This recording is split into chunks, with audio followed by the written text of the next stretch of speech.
sur cette soirée où on a parlé du recrutement et où j'expliquais que je vais aborder les choses d'un point de vue beaucoup plus large, euh, pas, euh, pas technico-pratique comme je fais d'habitude, mais là,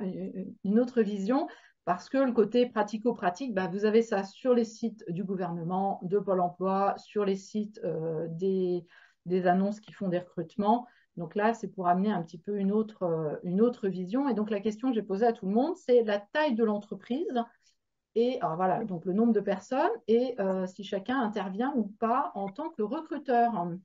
Alors, bah, comme l'ont dit Grégoire et Marc, c'est vrai que les entreprises sont confrontées à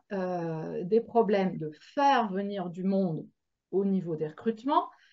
et de les fidéliser. Pourquoi? Bah, parce que les populations qui sont en âge d'être recrutées ont énormément évolué. C'est-à-dire qu'ils ont vu, bah, dans les populations les plus jeunes, ils ont vu leurs parents se tuer littéralement au travail, certains arriver à la retraite et bah, décéder 2, 3, 4 ans après la retraite. Et ils ont vu aussi certains de leurs aînés, évidemment, finir en maladie, en longue maladie,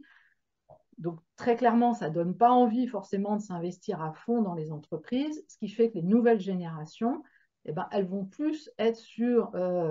des fonctionnements à la carte, c'est-à-dire bah, je vais travailler 1 an, 2 ans, 3 ans, histoire de gagner des sous, de préparer un projet, après de partir sur mon projet, après éventuellement de revenir en entreprise dans celle-là ou dans une autre si j'ai envie de changer. Il y a plus cette idée, évidemment, de je rentre à 18 ans dans une entreprise et j'en ressors à 60.